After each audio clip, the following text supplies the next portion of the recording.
Always weird to get started. Hello, everyone. Welcome to the podcast of the nerd. I'm Ian. How are you? Are you feeling more settled in? I think that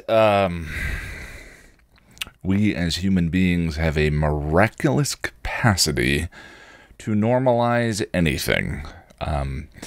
I remember reading about a study done where they interviewed lottery winners the year they won the lottery and at the end of the year. And after a couple, and there was a control group that obviously just didn't win. And after a year, the lottery winners reported equal levels of happiness and misery as the control group did. And I've always kind of remembered that as, what a curiously human thing that is. And that works the other direction, too. It's kind of an astonishing ability that we have. If I grew a third arm after a year, I'd probably that's my third arm. I don't know. I don't really do anything with it. It may seem like a depressing thing when it comes to the fact that kind of naturally maintaining gratitude for our circumstances isn't in our nature. It's something that I think that we have to reach for. Of course, there's always a problem when you speak with big, broad generalizations, but in the times we're living in right now, I think that propensity is a bit of a godsend. Because as I said, it's not just the fact that we kind of, in our nature, lower the highs, but adjust to the lows as well. So, anyway, today on the podcast, I have a shameful admission to make to you. I want to do a little dirty VR talk. Rest easy, those two topics aren't actually related. And after that, I want to respond to a couple of comments, and then we're going to end by continuing our fanfic reading. Chapter 13 of Here Is Gone by Terri Botta. Since I don't have a lot for you today, we may do Chapter 14 as well, depending on how the time goes, but I always say I think I have less to share with and talk to you about than I do. So how am I? Well, like I said, I am feeling better than I did last week, and I think largely I have you to blame for that. Starting the podcast out last Monday and decompressing, going over the resolutions and setting some goals really kind of started the week off on the right foot. And journaling every morning has still been a key to keeping that rolling, maintaining that every day. For me, it's no easy task to sit in the room and have a chatty chat with my imaginary friends, which you have to admit is a little bit of what this is. And there's always that kind of stage fright. I've realized that every podcast kind of starts out with me babbling a little bit to no one, but it's like, a writer getting their fingers moving on the keyboard, just getting the mouth talky with the makey make. Kind of, it's like slipping into a bath and getting the conversation going. But nonetheless, even with the challenge of getting started, it's a great way for me to start the week. And refocusing last week on resolutions and stuff like that was helpful. I got a lot of writing done on family. It's a complex one. Surprise, surprise, for a Whedon written and directed episode. And part of my challenge with the episode was kind of understanding its structure. I think it has an air of whimsy to it that is important when interpreting the tone. And I wonder, I think it's always interesting to read some feedback people have about an episode. I heard someone in our Patreon hangout rate family poorly, and I always thought it was one of those. Maybe I'm thinking of Bewitched, Bothered, and Bewildered. Anyway, there was an episode I was surprised. I always thought it was rated a little more highly, but I love it. I think it's gorgeous, and looking forward to talking about it. I think I have a bunch of good stuff for the video, too. Jack and I have also been recording and editing patron bonuses.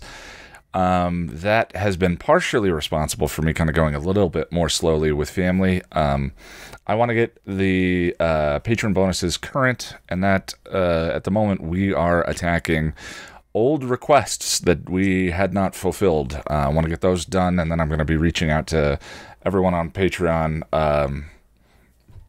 to get requests for the new one, and just needs to be a process that kind of runs in tandem. I also wanted to get back to eating better and fitness. I got 2 runs in, probably about 7 miles total, and was intermittent fasting again. Holy cow, did running feel good.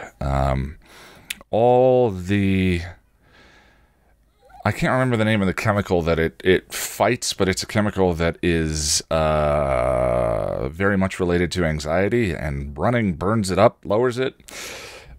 I ran on Wednesday, Thursday, so you can see it took me a little bit to get the engine, the motor running, and Friday I felt like me. That's a nice feeling, and especially without all of us kind of moving around and getting out and about right now, man, I think exercise is probably even more important than, it's always important. Anyway, 2 check minuses. Oh, yes, and I was intermittent fasting. 2 check minuses or needs improvement would be in the realm of dating messages and adult juice boxes, even though things were much better. Rather than coping mechanism boozing that was happening the week before, I had some wine with some friends. That was about it. So, c'est la vie. I'm still going to call it a productive week. Pat myself on the back. Go me. And move ahead with the same goals for next week. All right. So, shameful admission. I don't like to indulge in grief. Not publicly, very much. So I told you last week I was going to get into Star Trek Deep Space Nine. A couple people very generously suggested skip guides to get through the dry first and second season, the necessity for which I'm very familiar to when it comes to mid-90s Trek. And instead, when I wasn't working on scripts or Patreon stuff this past week, I spent a lot of my time binging the first season of House with Hugh Laurie. I don't know what happened. I swear. Doing what I do, I spend a lot of time on YouTube, and the algorithm happened to throw me 1 or 2 clips from House. I don't know why. It's always interesting the way these things kind of work. And now I'm watching the show on Amazon Prime. So the concept to me, which seems to vaguely be, what if Sherlock Holmes lived in modern times and worked in a hospital with his bits of sociopathy and trainees in tow. And I'm enjoying it. It's fine. It's fine. It's very escapist, exceptionally formulaic, but grounded in a wonderful performance by Hugh Laurie. I haven't watched a show like this since Castle, but it's comforting, dramatic, and fun, and I'll get back to DS9. So that's the shameful admission. I apologize.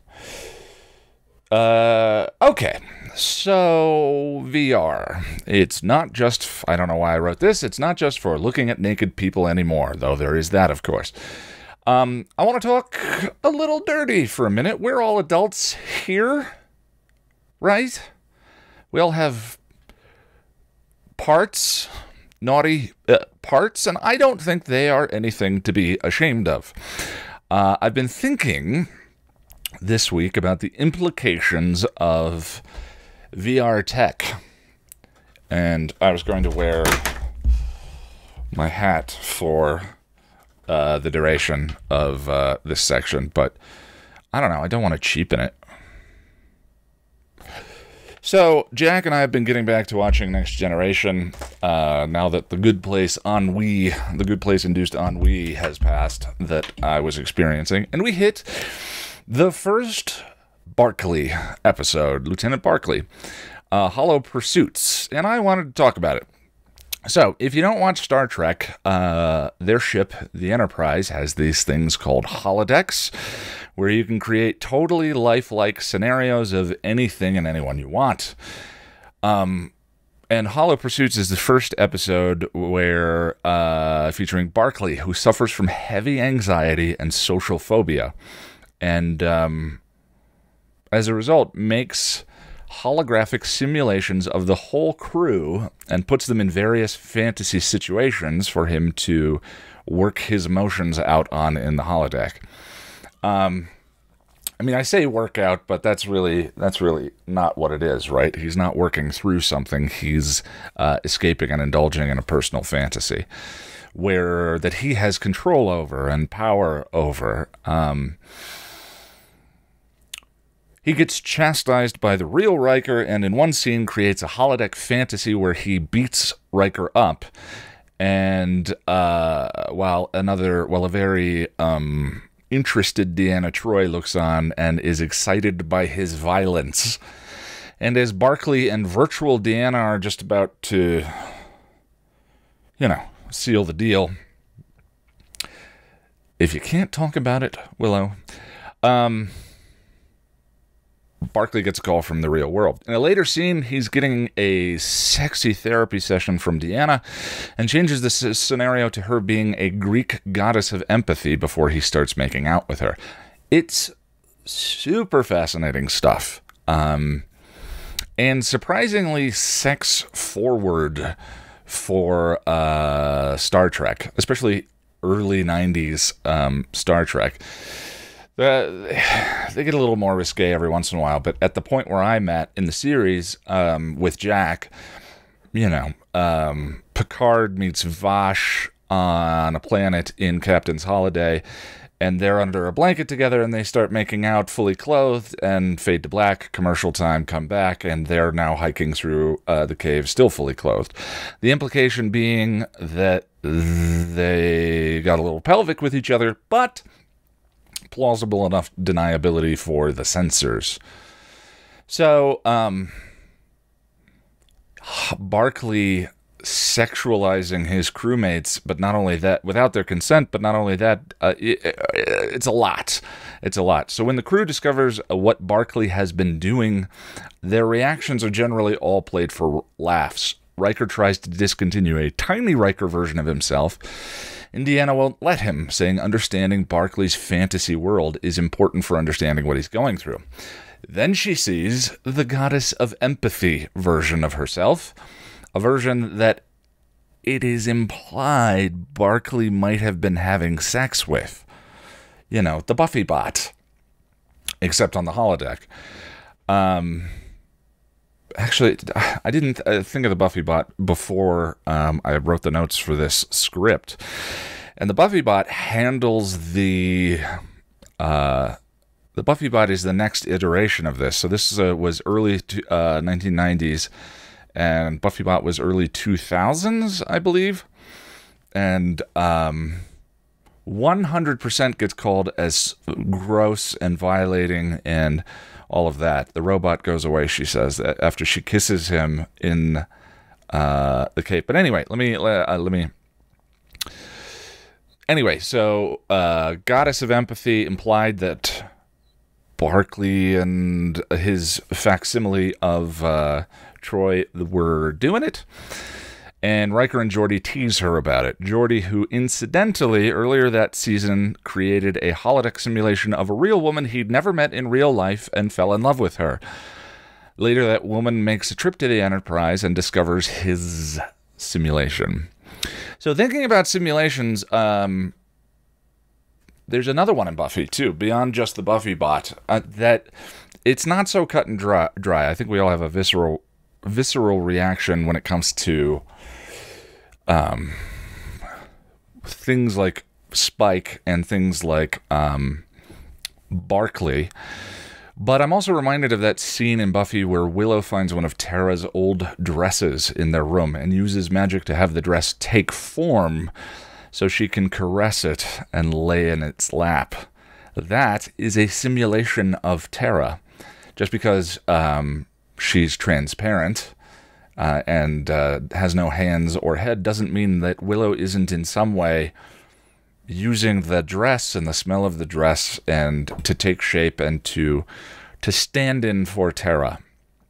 And I think it bears consideration in this the idea of the questions raised by the technology. Now, the Enterprise is a utopia. No money, no hunger, no fear for safety, and the episode treats Barclay as a little pathetic. Something worthy of pity.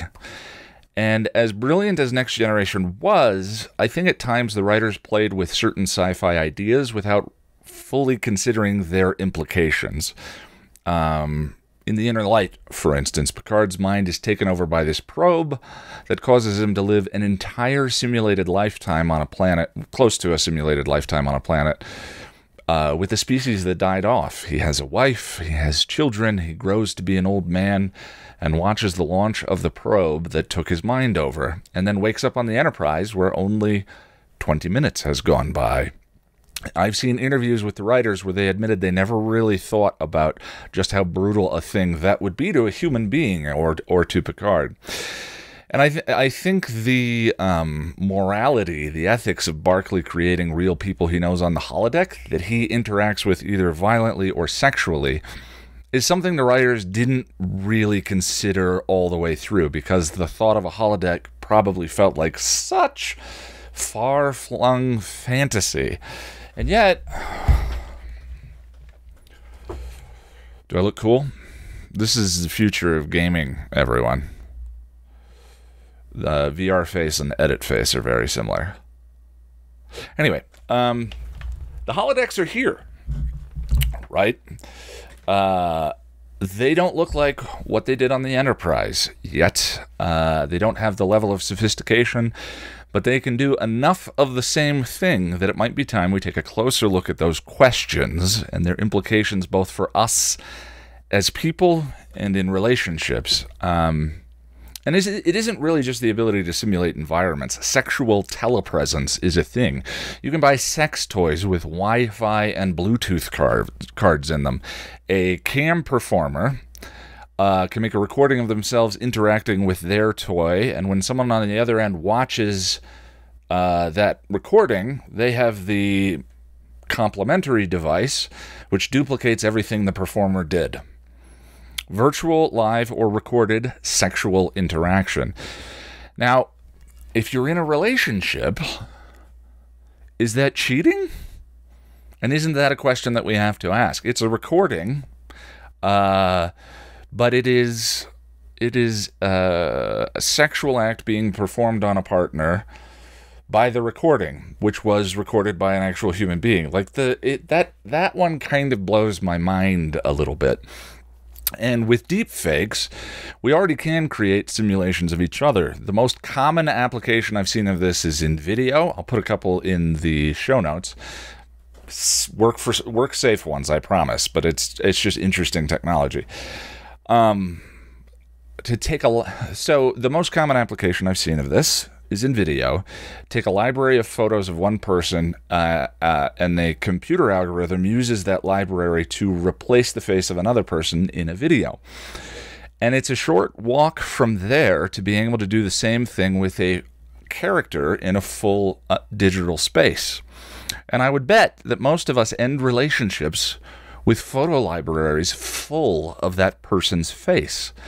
And take the Barclay sex stuff out of it. Imagine someone you love leaves you or dies, and you can use VR and your photo library to create a virtual representation of them. Sit with them and watch the sunset again. Lie with them in bed.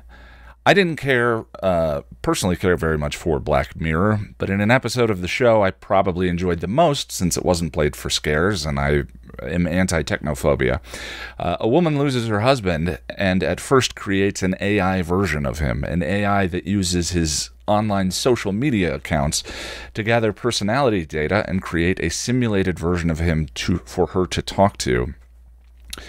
And again, I think most of us have a pretty visceral or specific reaction to this kind of thing when sex is involved, because something about that just feels more self-evidently wrong. But what about the Willow situation? Grief as a way of, and as human beings, if we're interacting with a virtual representation of the person that we lost, are we actually traversing the threshold of grief? Are we going through all of those things, the steps necessary to complete that process?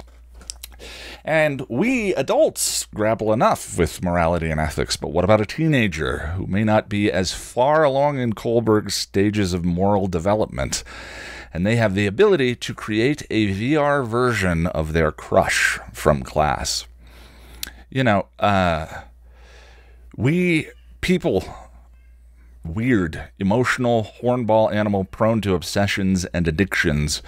We've already seen technology interacting with us in weird, unpredictable ways and reshaping society without anyone but the stockholders guiding the new shape.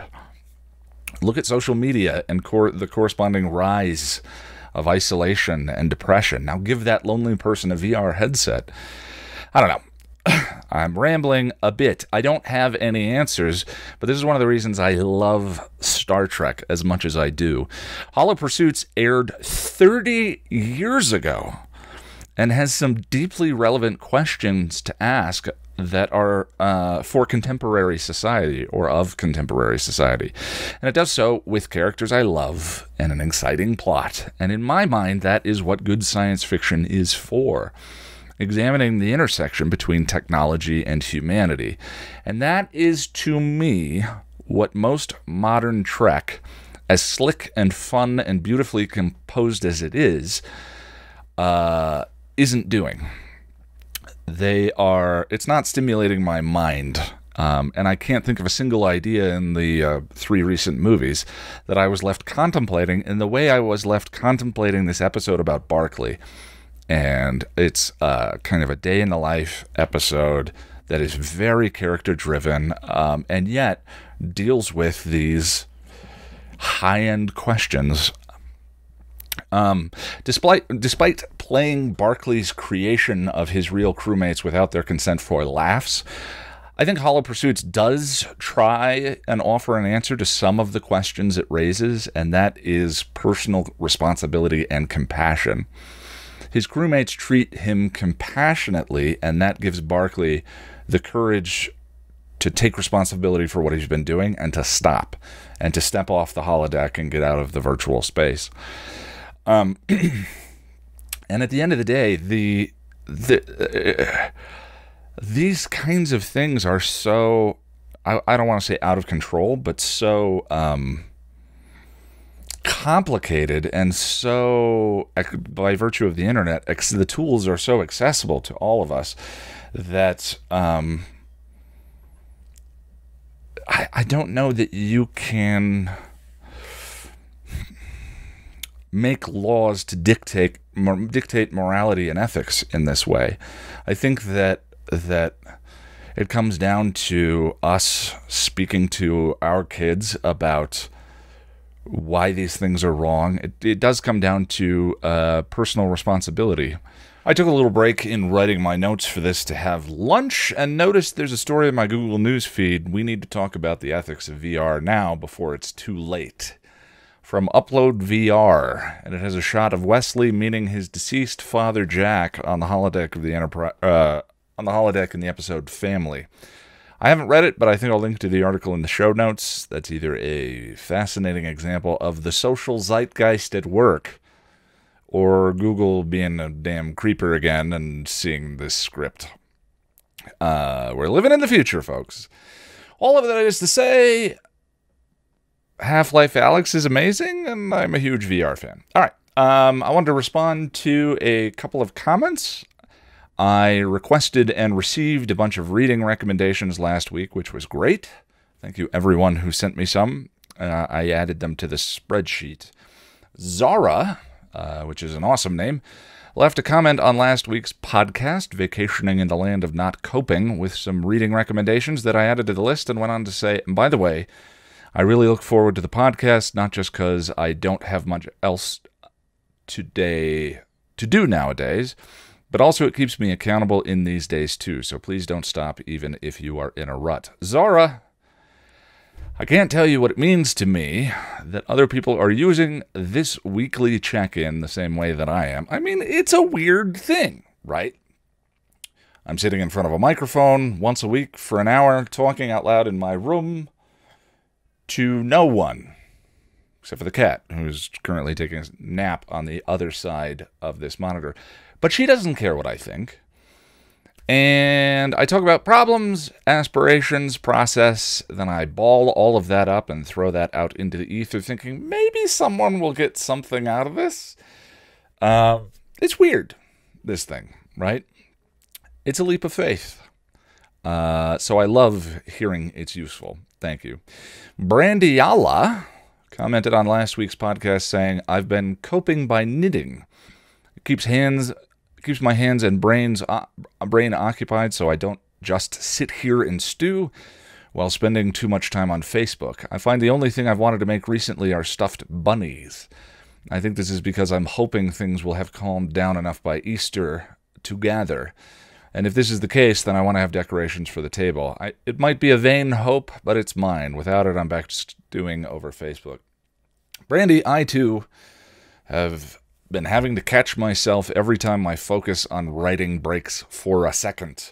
Suddenly I'm scrolling through Twitter again, and 9 times out of 10, I feel worse when I do. I'm not sure if this is a new impulse for me or one that I've just been noticing now because, you know, the world is a bit depressing. But I am seeing that happen, and I'm just having to regularly corral the impulse now whenever I notice it happening. The other thing I'll say, Brandy, is never begrudge or trivialize your own source of hope in tough times. Hope is the light on the horizon, right? Illuminates the path in front of us to get through today. Whatever gets that done right now, I don't think is trivial. Brandy then goes on to recommend I read Watership Down. Glad you're helping me keep my reading list light, Brandy. Anyway, I put both of your recommendations on the list. All right. This week I'm going to be wrapping up Family. Goal is to be able to start recording and editing tomorrow. Should have an edit stream this week. Jack and I are also continuing to work on patron bonuses. Currently, we're clearing the pile of older requests that I hadn't fulfilled. And then we're going to be reaching out to everyone to get their new ones. If you're a patron, expect a message this week. Me splitting time with the Patreon stuff has been part of the reason I've been moving a little slower on the family script, but then, hey, slow is a very relative term when it comes to me and this channel, isn't it? So, yeah. I'll be Twitch streaming this week, Tuesday and Friday. I'm switching from Thursday to Friday because my roommate has been doing a Zoom conference D&D night on Thursdays, and we've been getting some atrocious internet speeds. All of my streaming could be subject to outages as long as everyone in the neighborhood is home and streaming too. It is what it is. Still playing Red Dead Redemption 2. I'm enjoying it. You know, Rockstar, first of all, the world, the environment, the soundtrack, the look, everything is unbelievable. Rockstar mission structure, about 1 in 5 feels like it's really fun, clever, or original. And 3 out of 5 are groceries. Go to the thing, do the thing, give the thing to this person. With the random gunfight, you know. So it feels padded, but I'm still enjoying it. So definitely going to stick with it due to my inability to not finish a book once, or to not quit a book once I've started it. Before I get into the fan fiction reading, that was Twitch. I wanted to let you know that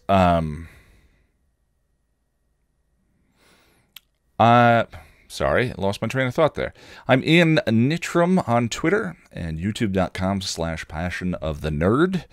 If you'd like to support the channel and keep me flush with Prozac and Paxil in this time of need, you can do so at patreon.com/passionofthenerd. With the $5 and up club, you can join me in the hangout in 2 weeks-ish, where we'll be talking I've Got You Under My Skin and one of my favorite Angel Season 1 episodes, by way of my own daddy issues, The Prodigal. You can also help out by grabbing yourself something from passionofthenerd.com/store, where I have a curated list of my own recommendations for you, including my reading recommendations. Amazon purchases through there amount to you buying me a double cheeseburger once a month, which I am not diminishing, because double cheeseburgers are amazing. And finally, if you're an Amazon Prime member, you may not realize this, but you can support me for free by using your monthly Amazon Prime subscription at twitch.tv/thepassionofthenerd. All right, that's enough of that. Here is Gone, Chapter 12 by Terri Botta. Links in the show notes to the previous chapter readings if you need to get caught up. And, as ever, I did not get the chapter open before I started with the talky mouth, speaky type stuff. Chapter 12. Widen this up a little bit.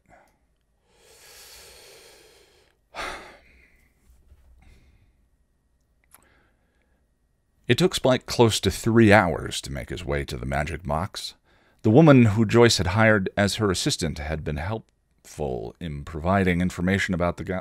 Hang on one sec, I think we've already read this chapter. We have read this chapter. We're on chapter 13. I knew that was going to happen eventually. I'm just very surprised that it took 13 tries before I got the chapter number wrong. All right, chapter 13. The following night, Spike paid Joyce a visit at the hospital.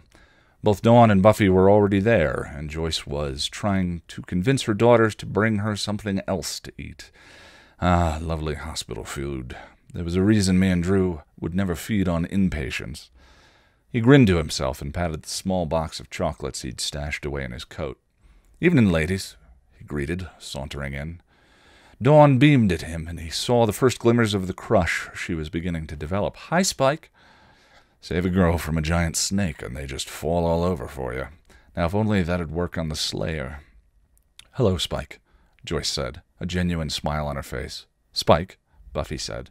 Her voice was neutral, but her face was wary. "Haven't quite got me figured out yet, have you, Slayer? I'm just full of surprises this day, ain't I?" Once again,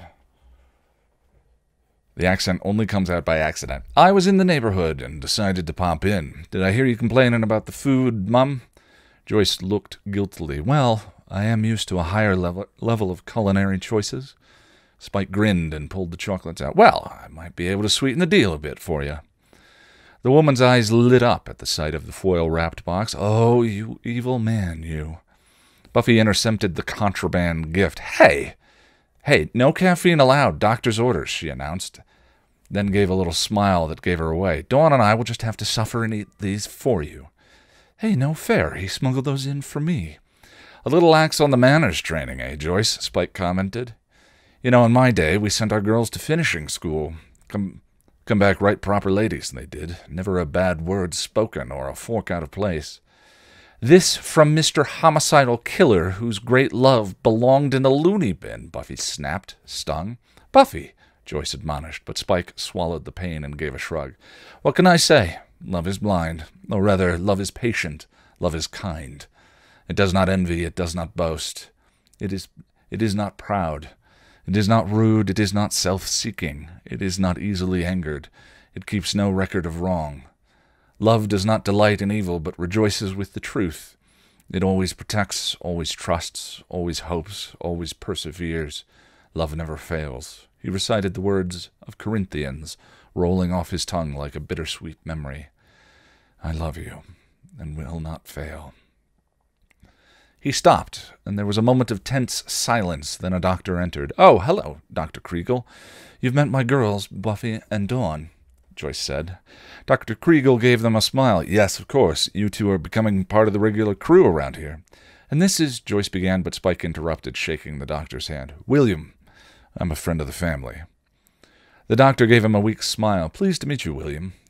I'm sure Joyce is glad to have so many visitors. Just keeping her company, Buffy explained. Good for you. Just be careful you don't wear her out, the doctor warned.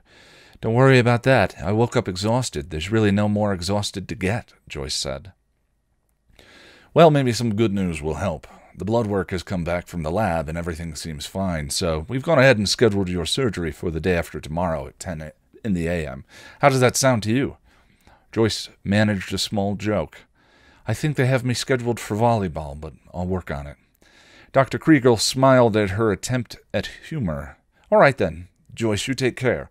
Make sure to get some good solid rest, and I mean that. Joyce's face fell as the doctor left, and she looked forlorn. What's wrong, Mom?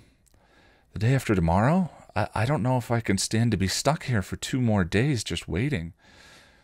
Waiting? Give me a break. We've got tons to do, Buffy said. Yeah, we've got soap operas to watch and trashy magazines to read, Dawn added. Can't miss those, Mom, Spike agreed. Oh, and an adjustable bed to fiddle with. That alone will be keeping me going for the next few hours, Buffy announced, discovering the controls. Now, Buffy, I really don't need you to stay here all night. I know you've got patrolling to do. Not tonight. Tonight I have Mom taking care of to do. Besides, Riley is filling in for me with the others. I'm sure they've got everything under control. You left the Scoobies with Soldier Boy? He blurted, knowing full well that Riley was spending more and more time at Willie's in the vamp whorehouse.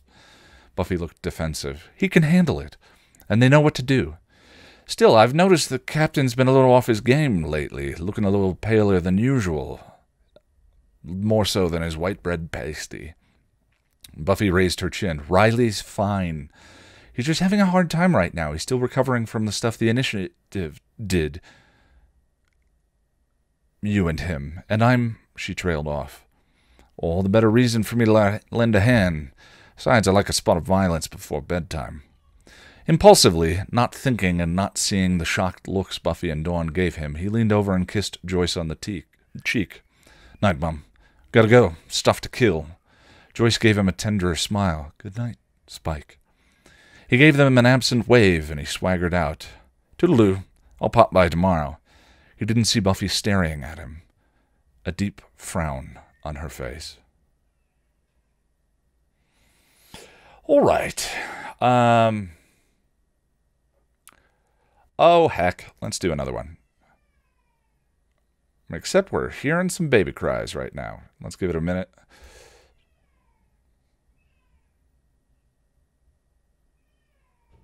Yeah, that's not going anywhere anytime soon. All right, friends, I'm just going to go ahead and end right there. I'm serious about that hope thing. If spending a lot of time feeling miserable, if you're spending a lot of time feeling miserable right now, look, I think it's warranted, valid, justified by the current state of the world, and you don't have to do it. If you're doing the social distancing, if you're managing your end of the contract, the social contract, and controlling the things you have control over, I kind of think that's enough. Give yourself a break. If you have the capability, and if ever there was a time to indulge in a little denial and distraction, it's now. One way or another, this time is going to pass, and none of us will be receiving ribbons at the end for most extended period of terror, or most pairs of pants shat during quarantine. I'm not generally competitive, but if they were giving those away, I would win. So, you know, that's really it, right? Give yourself a break, please. And I'll see you in a week.